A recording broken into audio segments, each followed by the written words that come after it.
Kata Abdullah ibn Abbas, maksudnya dari arah belakang itu, setan akan menanamkan kepada kita hubbud dunya, kecintaan kita kepada dunia. Karena nanti dengan sendirinya ketika setan sudah menguasai bahwa kita dicintakan dengan dunia, secara otomatis dilupakan dengan akhiratnya. Tidak perlu kemudian dikasih was-was bahwa tidak ada azab kubur, tidak ada kebangkitan, tidak ada surga, tidak ada neraka. Tidak perlu, karena sudah tidak bisa digoda. Maka dia dengan cara lain datang kepada kita, ditanamkan kecintaan kita kepada agama, kecintaan kita kepada dunia. Ini kalau orang sudah cinta dengan dunia, konsekuensinya apa? Karahiyatul maut, pasti dibencikan kematian. Makanya dua penyakit yang disebut penyakit lemah atau bahasa Arabnya al-wahn, kata Nabi SAW, hubbud dunya wa karahiyatul maut. Cintakan dulu dengan dunia orang ini, dengan sendirinya pasti dia benci dengan kematiannya. Secara otomatis pasti dilupakan dengan akhiratnya. Kalau tidak bisa juga dari sisi ini, maka setan akan mengambil sisi sebelah kanan.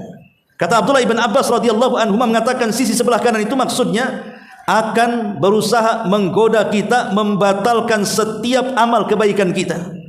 Tapi menurut Sufyan Ats-Tsauri rahimahullah ta'ala mengatakan maksudnya menanamkan syubhat kepada hati kita. Pokoknya setiap mau melakukan kebaikan, maka setan akan menakut-nakuti seperti dalam ayat ini. Orang ini mau sedekah, jangan sedekah. Mau solat, jangan solat. Mau ngaji, jangan ngaji. Kalau dia tidak bisa mencegah, jangan solat malah solat, jangan sedekah malah sedekah, maka setan akan menaikkan tuh. Justru tidak dihalang-halangi lagi ibadahnya, malah didorong-dorong. Ya sudah sana solat, ya sudah sana sedekah, ya sudah sana haji. Kemudian mulai ditanamkan pada hati kita sifat riya, sifat sum'ah, sifat ujub, takabur, dan begitu seterusnya. Ataupun kata Sufyan Ats-Tsauri, sebelah kiri itu maksudnya ditanamkan syubhat. Syubhat itu artinya ditanamkan kerancuan-kerancuan dalam agama kita. Akhirnya menghiasi yang hak nampak batil, yang batil nampak hak. Makanya Allah Subhanahu wa taala berfirman, "Qul hal nunabbiukum bil akhsarina amala alladzina dhalla sa'yuhum fil hayatid dunya wa hum yahsabuna annahum yuhsinuna sun'a."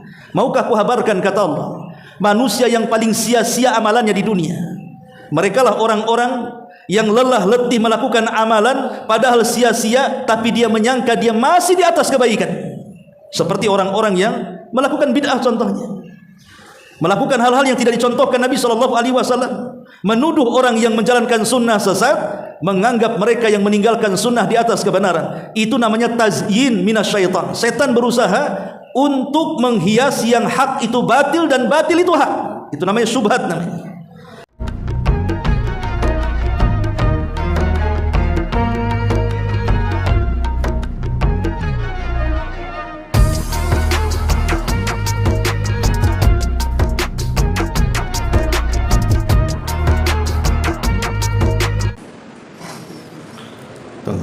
Bismillahirrahmanirrahim. Assalamualaikum warahmatullahi wabarakatuh.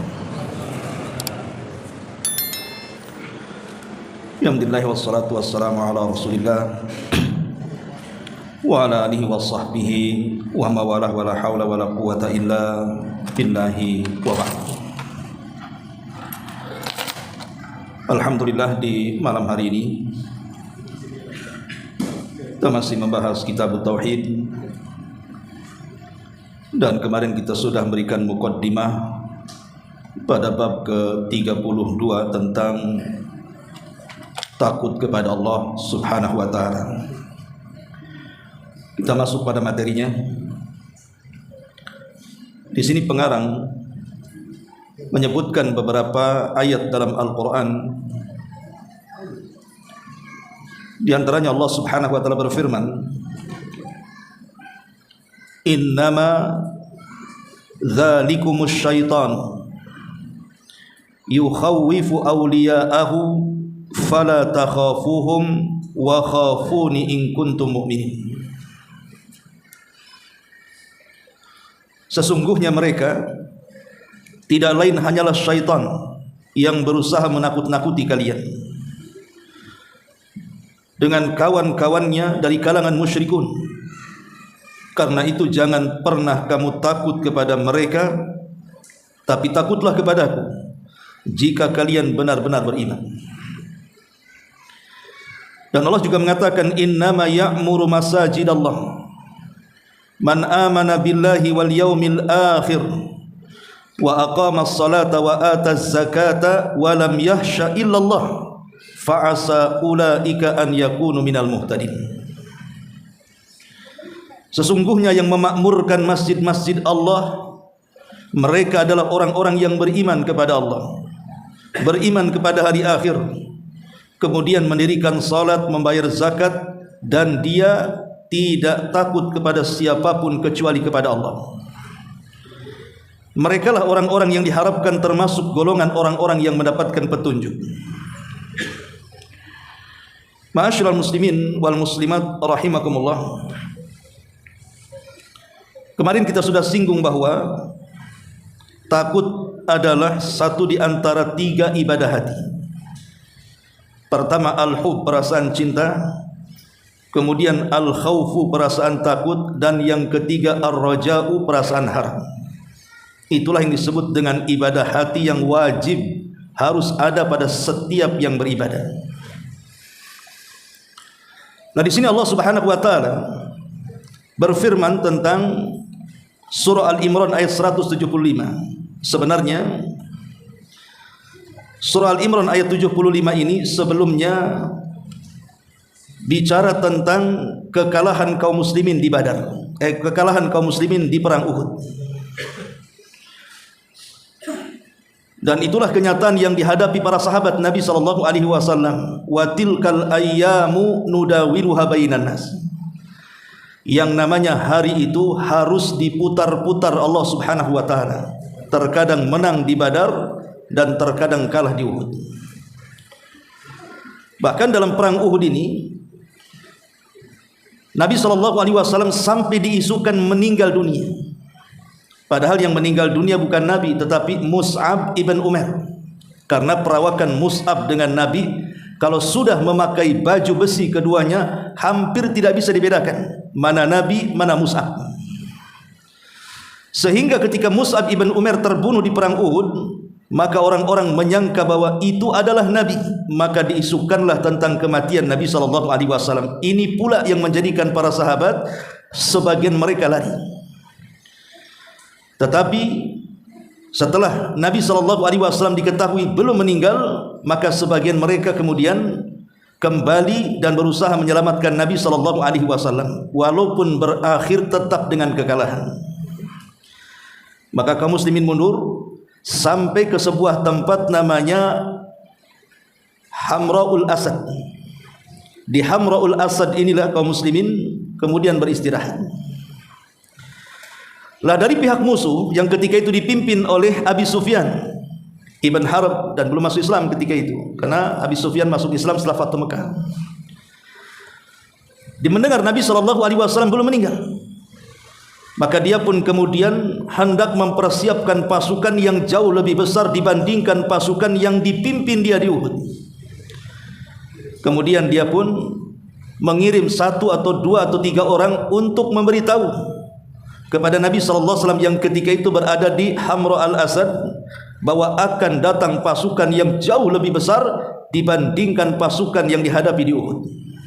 Maka tersebarlah berita ini bahwa orang-orang kafir Quraisy akan menyerbu Madinah karena kesempatan mereka sudah kalah di Uhud.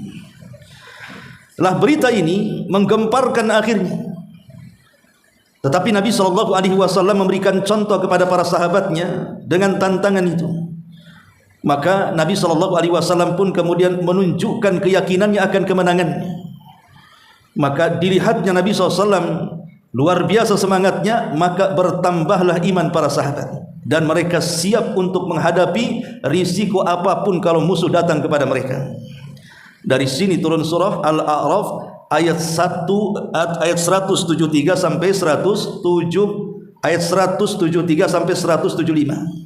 Allah mengatakan, alladzina qala lahumun nasu innan nasa qad jama'u lakum fahshawhum fazadahum imanan wa qalu hasbunallahu wa ni'mal wakil.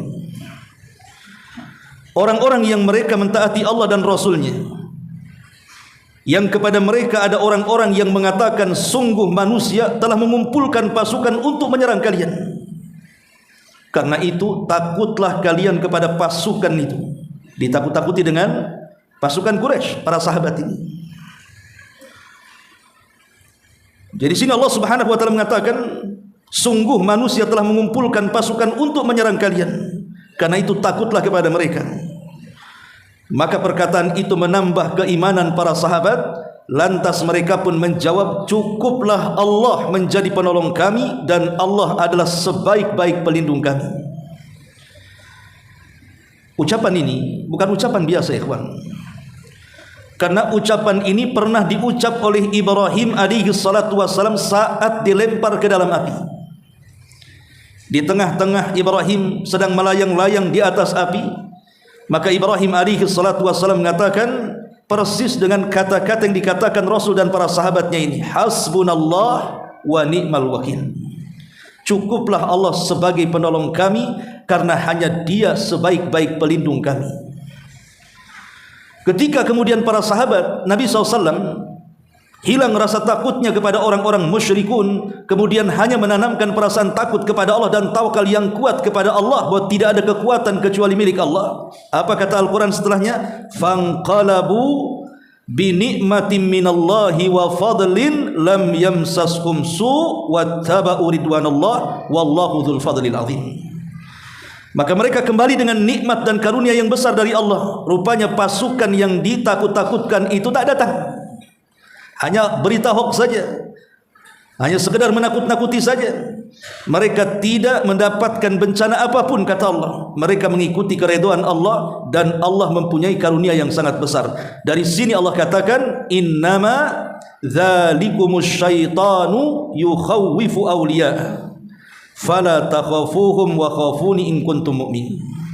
Sungguh mereka itu tidak lain hanyalah setan yang menakut-nakuti kamu, merasa banyak pasukannya, banyak persenjataannya, kekuatannya, dan begitu seterusnya dengan kawan-kawannya dari kalangan musyrikun. Karena itu Allah katakan, jangan takut kepada mereka, tapi takutlah kepadaku jika kalian betul-betul beriman kepada Allah Azza wa Jalla. Inilah asbab nuzul daripada ayat ini. Ma'asyiral muslimin wal muslimat rahimani wa rahimakumullah. Jadi Allah Subhanahu wa taala di surah Al-Imran ayat 175 ini memberikan dasar dalam kehidupan kita agar jangan pernah takut kepada siapapun. Kalau Allah Subhanahu wa taala bersama kita, maka tidak ada zat yang paling baik melindungi kita melebihi Allah Subhanahu wa taala. Makanya para sahabat ketika rasa takut kemudian menghinggap di hati-hati mereka, tidak ada daya dan kekuatan kecuali milik Allah, maka sudah tidak memiliki takut lagi mereka. Mau datang berapa pasukan dengan kekuatan besar pun silahkan datang. Itulah kekuatan tauhid namanya. Ma'asyiral muslimin yang dimuliakan Allah Subhanahu wa taala. Syaitan memang sudah berjanji untuk menyesatkan kita. Lah salah satu bentuk bagaimana syaitan itu menyesatkan kita adalah dengan cara menakut-nakuti kita, ataupun dengan cara memberikan was-was kepada kita. Dan kalau kita cerita tentang was-was, was-was ini ikhwatu fiddin adalah senjata yang luar biasa. Setan itu sudah sering saya katakan, dia tidak pernah mendorong dengan fisik kita untuk terjerumus kepada maksiat, atau menarik tangan kita, ayo berzina, ayo judi, ayo khamar. Enggak. Setan tidak pernah mendorong atau menarik badan kita. Setan itu cukup memberikan was-was saja dalam hati. Sana berzina enak, sana minum khamar enak, sana judi nanti kau kaya. Hanya itu saja. Itulah senjata setan. Dia ngasih was-was saja. Tetapi was-was itu yang menjadikan abuna bapak kita Adam alaihi salatu wassalam terkeluarkan dari surga.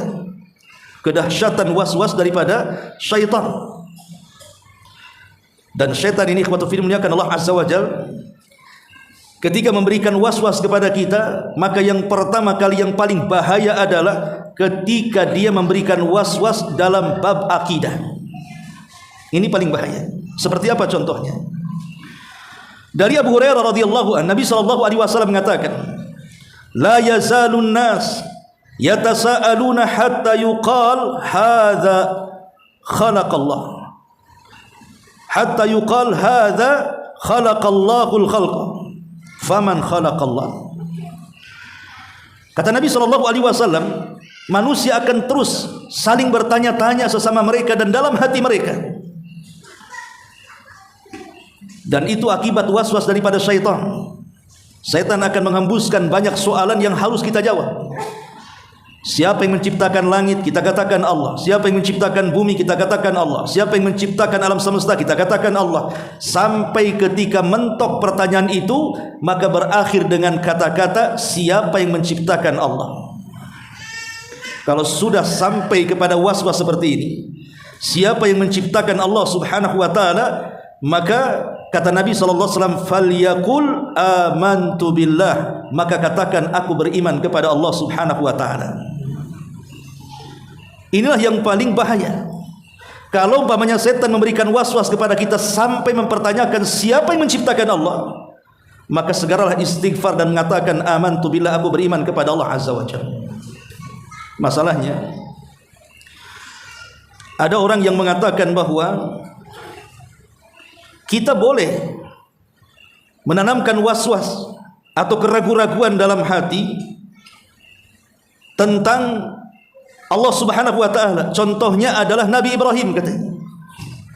Nabi Ibrahim pernah berkata dalam Quran surah Al-Baqarah 260 itu, wa idh qala Ibrahimu kaifa tuhyil mauta.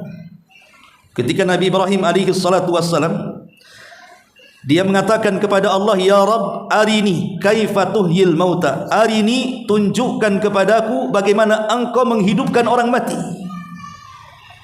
Lihat, Ibrahim seolah-olah memiliki keraguan kepada Allah. Allah tidak sanggup menghidupkan orang mati, sampai dia meminta bukti, arini kaifa tuhyil mauta, tunjukkan kepadaku macam mana Allah, ya Rabb, engkau mampu menghidupkan dari kematian. Maka sebagian orang mengatakan, lihat, Ibrahim saja ragu-ragu sampai minta bukti kepada Allah subhanahu wa ta'ala, katanya.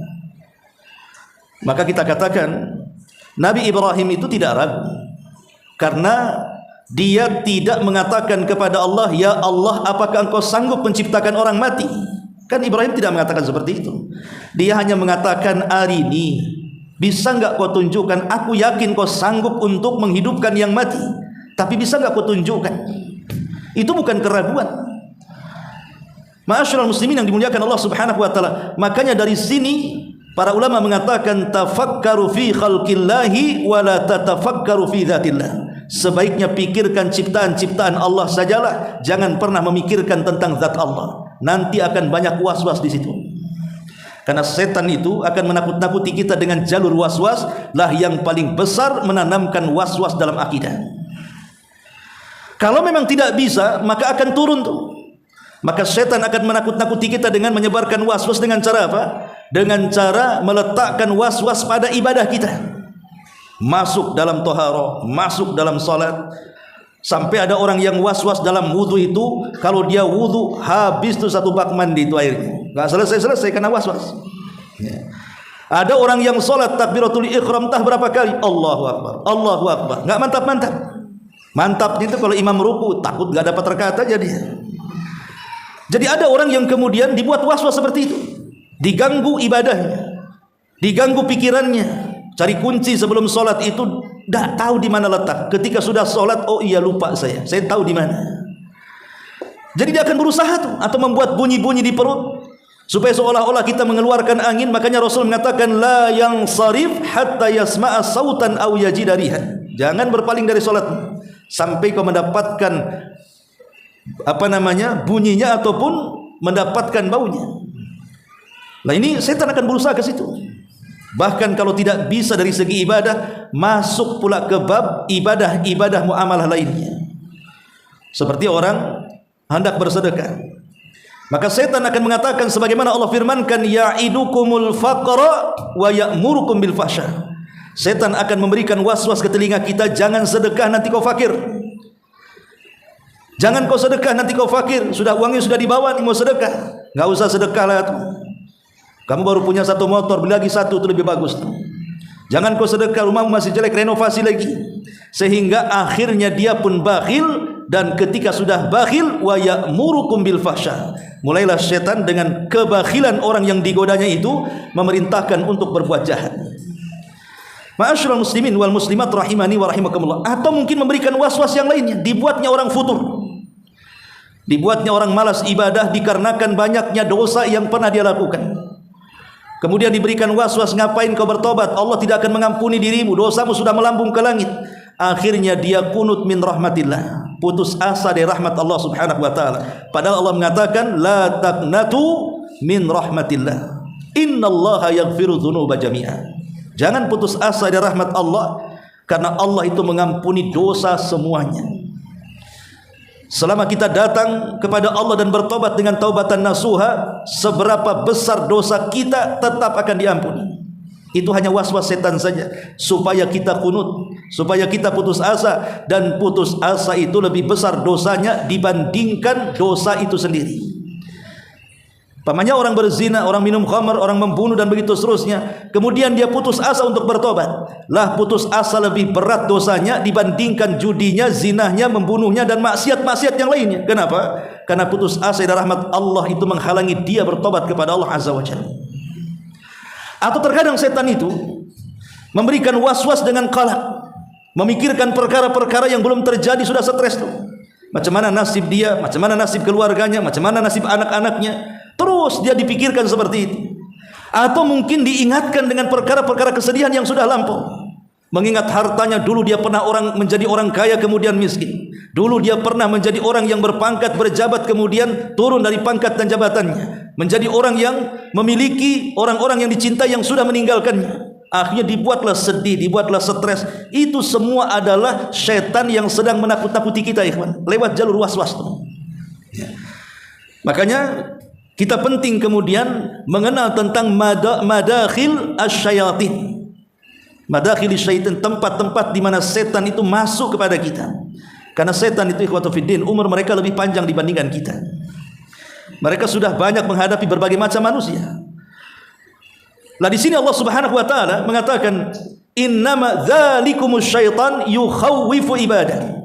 Itulah syaitan yang sedang menakut-nakuti hambanya. Bicara soal takut, ikhwatu fiddin, takut itu terbagi menjadi 4. Takut itu terbagi menjadi 4. Pertama, takut yang sangat terpuji. Itulah al-khawfu minallahi azza wa jalla. Takut kepada Allah subhanahu wa ta'ala. Dan takut kepada Allah subhanahu wa ta'ala memiliki keagungan atau keistimewaan yang luar biasa. Pertama, karena takut adalah perintah Allah kepada hambanya. Fala takhafuhum wa khafuni in kuntum mu'minin. Jangan takut kepada mereka, takutlah kepadaku. Berarti takut adalah perintah Allah. Ketika kita menanamkan perasaan takut kita kepada Allah, artinya kita sedang menjalankan perintah Allah. Yang kedua, takut kepada Allah adalah sifatnya para malaikat. Itu digambarkan dalam surah An-Nahl 50. Yakhafuna rabbahum min fawqihim. Para malaikat itu sangat takut kepada Rabb mereka yang berada di atas mereka. Bahkan nanti pada hari kiamat, saking takutnya para malaikat kepada Allah subhanahu wa ta'ala, jangan-jangan selama bertugas sebelum kiamat dibangkitkan atau selama bertugas di alam semesta ini ada yang kurang.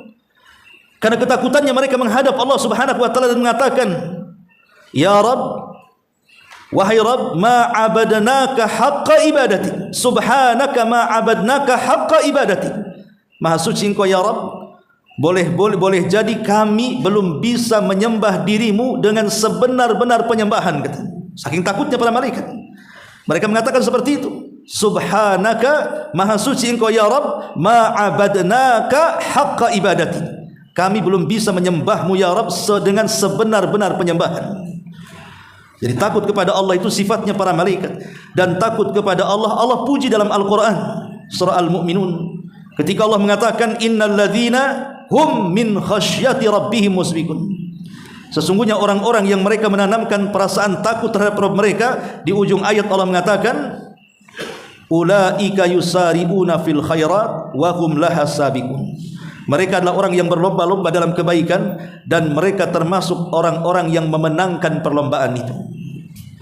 Ma'asyiral muslimin yang dimuliakan Allah Azza wa Jalla. Jadi yang pertama adalah takut kepada Allah. Maksudnya takut kepada Allah itu apa? Kepada dua perkara. Pertama, takut akan maqam Allah Subhanahu wa taala, kedudukan Allah sebagai Khalik dan kita sebagai hambanya. Kita harus takut kepada Allah Subhanahu wa taala. Kalau seorang karyawan, dia bisa takut kepada bosnya karena takut dipecat. Itu karena kedudukan dia sebagai bos. Kalau terhadap makhluk saja, kedudukan jabatan tertentu ditakuti oleh bawahannya, maka mimbabil aula, lebih utama harusnya kita lebih takut lagi kepada Allah yang tidak mungkin turun dari jabatannya. Kalau makhluk itu bisa turun, kalau Allah tidak. Ya Khalik, ya Khalik, dari dulu ya Khalik. Ini yang pertama. Yang kedua, takut akan ancaman Allah Subhanahu wa taala. Takut akan azab kubur dan kehidupan kuburan. Takut akan hari kebangkitan dan apa yang akan dipertanggungjawabkan. Takut kepada hisab, takut kepada timbangan, takut kepada suhub-suhub yang akan diterbangkan. Takut kalau kita ketika meniti titian kita tidak sanggup. Takut kalau seandainya kita tidak jadi masuk surga malah masuk neraka. Lah itulah yang harusnya ditanamkan kepada kita sehingga semakin tebal rasa takut kita kepada Allah Subhanahu wa taala. Dan kalau sudah tertanam tidak memiliki takut kecuali kepada Allah Subhanahu wa taala, maka dia tidak akan takut kepada siapapun. Dalam sebuah riwayat ada seorang sahabat namanya Dhamam ibnu Tha'labah. Dhamam ibn Tha'labah radhiyallahu an, salah satu daripada pimpinan Bani Sa'ad. Jadi kaumnya mengutus dia untuk berdialog dengan Nabi SAW. Dan dia awalnya seorang musyrik yang fanatik. Setelah berjumpa dengan Nabi SAW, kemudian berdialog, berdiskusi, dijelaskan apa itu Islam, apa itu tauhid, hidayah masuk ke hati Dhamam ibn Tha'labah ini. Akhirnya dia masuk Islam. Setelah masuk Islam, dia datang kepada kaumnya. Padahal kaumnya mengutus itu bukan untuk masuk Islam, maksudnya mengajak Nabi kembali ke agama musyrik, malah dia yang terajak. Setelah kemudian Islam masuk di hati dia, hidayah masuk di dada dia, maka hilang perasaan takut kepada siapapun kecuali kepada Allah Subhanahu wa taala. Akhirnya dia kumpulkan kaumnya orang-orang Quraisy itu. Tiba-tiba dia mencela sesembahan orang Quraisy dan mengatakan bi'satil Lata wal Uzza, katanya. Seburuk-buruk Tuhan adalah Lata dan Uzza, katanya. Bayangkan baru masuk Islam, dapat hidayah, ngomong di hadapan orang-orang musyrik, bi'sa, seburuk-buruk, bi'satil Lat wal Uzza, seburuk-buruk sesembahan adalah Lata dan Uzza. Apa enggak ngamuk orang-orang Quraisy kepada Dhamam ibn Tha'labah radhiyallahu an? Maka orang-orang musyrik mulai mencela Dhamam, kemudian mengatakan kepada Dhamam ini, ya Dhamam, ittaqil baras, ittaqil judam, karena engkau sudah mencaci maki Tuhan kami, hati-hati kau akan kualat, hati-hati akan datang penyakit menerpamu, katanya. Apa kata Dhamam? Dhamam mengatakan, wailakum, innahuma wallahi la yadurrani wa la yanfa'ani. Celaka kalian. Si Lata dan Uzza itu hakikatnya dua berhala yang tidak mendatangkan madarat ataupun manfaat. Ngapain kalian sembah, itu bahasanya. Kemudian dia mengatakan, innallaha qad ba'atsa rasulan. Ingat, Allah itu sudah mengutus rasul. Wa anzala alaihi kitaban, sudah menurunkan padanya kitab. Astangkidzukum bihi mimma kuntum fi. Aku datang kepada kalian hanya ingin menolong kalian saja. Akhirnya orang-orang musyrik geram dan berusaha untuk mengeroyok Dhamam ibn Tha'labah. Itulah perasaan takut kalau sudah menempel di hati seseorang, maka tidak akan ada yang ditakuti oleh dia siapapun kecuali Allah Subhanahu wa taala. Ma'asyiral muslimin rahimakumullah. Dan kita tahu bahwa takut itu sebuah ibadah. Takut itu sebuah ibadah yang mempengaruhi iman seseorang. Ingat, takut itu sebuah ibadah yang mempengaruhi keimanan seseorang bertambah dan tidaknya. Maksudnya, ketika iman seseorang bertambah itu karena takutnya bertambah. Ketika iman itu berkurang dikarenakan takut ia kepada Allah berkurang. Jadi kalau takut kita kepada Allah Subhanahu wa taala naik, maka iman secara sendirinya akan naik. Tapi kalau rasa takut kita kepada Allah menurun, maka dengan sendirinya iman itu akan turun, karena iman itu yazid wa yanqus. Dia bisa bertambah dan bisa berkurang. Dan yang bisa menjadikan rasa takut itu semakin melambung sehingga menjadikan iman juga melambung, itu dikarenakan ilmu agama yang dalam. Semakin dalam ilmu agamanya, semakin tinggi takutnya. Semakin tinggi takutnya, semakin bertambah imannya. Semakin bodoh orang mempelajari agama karena tidak mau menyentuh agama, maka semakin kurang takutnya kepada Allah. Ketika kurang takutnya kepada Allah, maka iman pun akan kurang padanya. Makanya Allah mengatakan, innama yahsyallah min ibadihil ulama. Innama yahsyallah min ibadihil ulama. Orang-orang yang takut kepada Allah itu merekalah para ulama. Kata para ulama, yang dimaksud khasya yahsya itu beda dengan khafa yakhafu. Kalau khafa yakhafu takut, ya takut saja.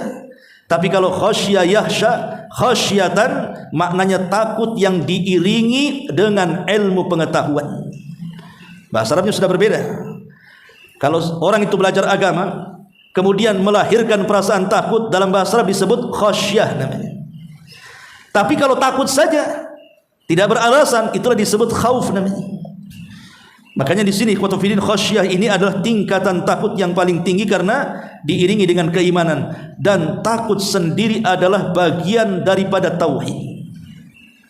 Kalau seandainya takut ini yang letaknya di dada-dada kita sampai diberikan kepada selain Allah Subhanahu wa taala, maka takut berubah dari tauhid menjadi kesyirikan, dan tidak main-main kesyirikannya. Bukan syirkul asghar, tetapi syirkul akbar, syirik besar. Memalingkan perasaan takut kepada selain Allah Subhanahu wa taala, seperti takut kepada jin, takut kepada iblis, takut kepada syaitan, takut kepada kuburan para wali, atau takut kepada yang lain yang tidak beralasan. Ini bisa mengeluarkan manusia dari keislaman, ikhwatu fillah. Maka yang pertama al-khaufu minallah, takut kepada Allah. Yang kedua al-khaufu syirki, takut yang menjerumuskan pelakunya ke dalam kesyirikan. Di dalam kitab Ushul Tsalatsa, di situ dicantumkan bahwa siapapun yang menyelewengkan ibadah-ibadah yang ibadah itu tidak boleh dimiliki kecuali harus diberikan kepada Allah, maka siapa yang dipersembahkannya kepada selain Allah atau mempersembahkannya kepada selain Allah, maka dia telah kufur, keluar dari Islam. Salah satunya adalah al-khaufu, perasaan takut. Jadi takut itu ibadah, jangan diberikan kepada selain Allah Subhanahu wa taala. Contoh umpamanya, ada orang ziarah kubur ke makam para wali. Kita tahu bahwa makam para wali itu kan terkadang sebagiannya kan dihias, entah dengan kain putih yang diputar-putar, entah dengan apa, pokoknya nampak masuk itu tuh rasanya takut orang itu. Akhirnya ada sebagian mereka karena rasa takutnya kepada kuburan wali itu, sampai ketika pergi dari kuburan itu saja tidak berani membelakangi itu. Harus mundur, udah jauh, baru belakang. Karena ada yang seperti itu. Ini syirik namanya. Itu namanya al-khaufus sir li ghairillah. Itu namanya takut yang tersembunyi dalam hati kepada selain Allah Subhanahu wa taala. Ini kesyirikan. Inilah yang dimaksud dalam bab ini. Ketika kemudian dia takut kepada setan, kepada jin, kepada iblis, kepada apa saja akan begitu selain daripada Allah Subhanahu wa taala, dalam bentuk ta'zim. Ingatnya, ada catatan dalam bentuk ta'zim karena memuliakannya. Maka takut ini bisa menjerumuskan kepada syirkul akbar. Ini yang kedua. Kemudian yang ketiga al-khauful muharram, perasaan takut yang jatuh kepada yang diharamkan Allah Subhanahu wa taala. Ini tidak sampai kepada kesyirikan. Contohnya, antum kemudian ketika antum mau sholat takut dipecat, kemudian meninggalkan sholat, itu namanya takut yang diharamkan. Ini tidak sampai syirik, tidak ya, tapi haram hukumnya, berdosa apalagi sampai meninggalkan sholat. Ataupun mamanya seorang istri, ibu-ibu di belakang, karena mungkin suaminya preman, tidak suka dengan atribut-atribut Islam gitu ya. Kemudian ibu dapat hidayah, mulailah kemudian menutup auratnya. Suami tidak suka, kemudian ngancam, kalau kau tak buka auratmu, gak usah pakai jilbab, maka kalau engkau nurut, kau akan tetap menjadi istriku. Kalau tak nurut, pergi kau nyah dariku, kuceraikan kamu. Karena takut dengan suaminya, takut diceraikan oleh suaminya, akhirnya dia buka jilbabnya. Itu takut yang diharamkan. takut yang diharamkan. Kiaskanlah macam-macam ya. Ma'asyiral muslimin yang dimuliakan Allah Azza wa Jalla. Kemudian yang keempat, al-khauful mubah. Takut yang hukumnya boleh-boleh saja. Itulah yang disebut dengan takut tabiat namanya. Takut kena api karena panas. Takut sama ular karena takut ke patung ya. Takut dengan badai, takut dengan angin. Itu tabiat, tidak ada masalah. Tabiat. Atau takut dengan musuh. Umpamanya ada preman bawa pedang di hadapan kita, akhirnya kita takut lari. Tidak masalah, itu tabiat. Tabiat termasuk takut kepada setan kalau tidak melakukan apapun, itu tabiat. Umpamanya kita berjalan di kegelapan, takut dengan setan kan itu ya. Kemudian antum lari. Syirik? Tidak syirik. Karena setan adalah musuh kita. Wajar kalau kita takut dengan musuh kita. Yang tidak wajar itu kalau ketika kita takut dengan setan, kemudian kita terjerumus kepada hal-hal yang diharamkan, atau boleh jadi terjerumus kepada hal-hal yang menyekutukan Allah di dalamnya. Umpamanya di rumah takut kepada setan kan, nampaknya angker di rumah ini. Kalau takut saja tidak masalah. Masalahnya datang ke dukun supaya nangkep setan yang di rumah tuh. Kan ada lo tuh Ghostbuster itu ya, bawa jurus, bawa serban, bawa jubah, bawa botol, dimasukkan ke botol tuh, setan-setan jin-jin rumah. Pada acting saja tuh. Semua orang juga bisa acting, ikhwan. Ya. Lah inilah yang menjadikan takutnya tercederai namanya. Takut yang tadinya tabiat akhirnya menjadi takut, bisa saja kesyirikan atau mungkin keharaman. Tapi asal takut tabiat itu tidak ada masalah. Seperti Nabi Musa ketika dia membunuh orang, takut ditangkap, akhirnya pergi ke Madian. Ya. Itu tidak ada masalah. Ibrahim alaihi salatu wassalam juga pernah takut ya, ketika di Mesir. Ya wajar, dia pun manusia. Itu takut tabiatnya namanya. Nah inilah diantara rincian-rincian takut, bahwa takut yang pertama lah takut kepada Allah, yang kedua takut kepada selain Allah terbagi tiga, bisa dihukumi syirik, bisa dihukumi haram, bisa dihukumi mubah. Taib, ma'asyiral muslimin wal muslimat rahimani wa rahimakumullah.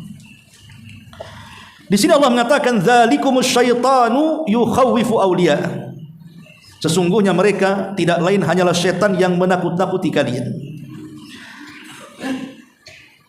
Pernah saya sampaikan kemarin di khutbah Jumat sini, bahwa di antara janji daripada janji setan di hadapan Allah Subhanahu wa taala akan menyesatkan Bani Adam itu dari 4 arah angin. Setan mengatakan, qala fabima aghwaytani la aqudanna lahum siratakal mustaqim. Ya Rabb, karena engkau sudah menyesatkan aku. Ini suul adabnya setan. Dia yang sesat, Allah yang disalahkan.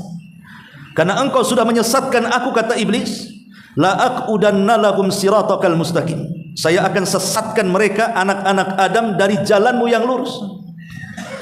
Kemudian iblis mengatakan, thumma la atiyannahum min baini aydihim wa min khalfihim wa an aymanihim wa an syama'ilihim wa la tajidu aktsarahum syakirin.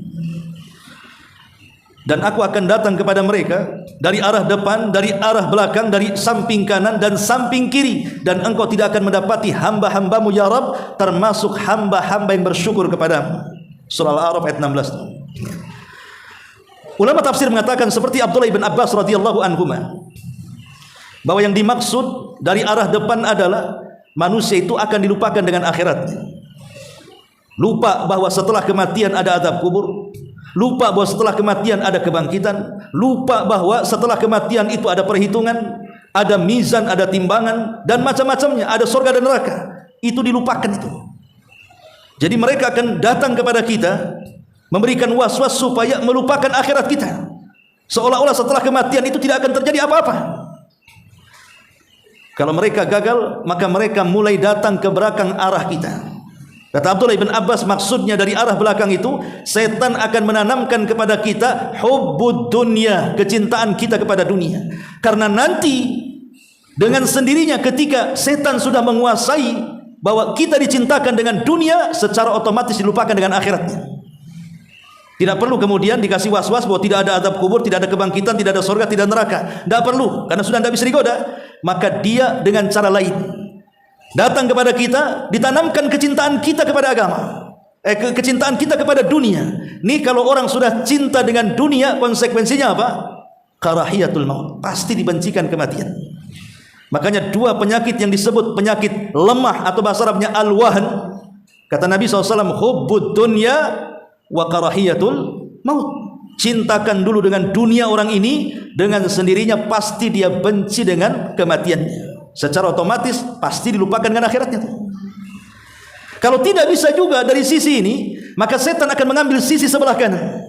Kata Abdullah ibn Abbas radhiyallahu anhu mengatakan sisi sebelah kanan itu maksudnya akan berusaha menggoda kita, membatalkan setiap amal kebaikan kita. Tapi menurut Sufyan Ats-Tsauri rahimahullah ta'ala mengatakan maksudnya menanamkan syubhat kepada hati kita.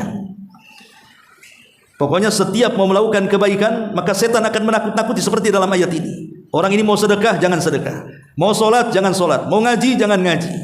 Kalau dia tidak bisa mencegah, jangan solat malah solat, jangan sedekah malah sedekah, maka setan akan menaikkan tuh.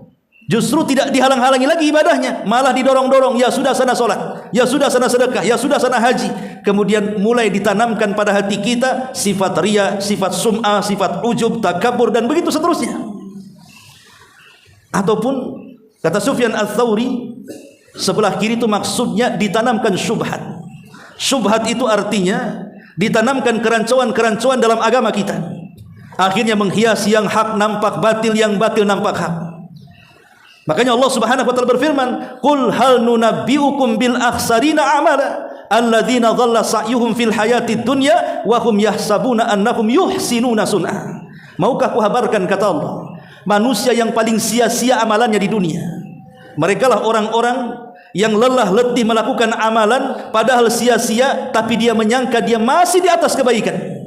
Seperti orang-orang yang melakukan bid'ah contohnya, melakukan hal-hal yang tidak dicontohkan Nabi SAW, menuduh orang yang menjalankan sunnah sesat, menganggap mereka yang meninggalkan sunnah di atas kebenaran. Itu namanya tazyin minasyaitan. Setan berusaha untuk menghias yang hak itu batil dan batil itu hak.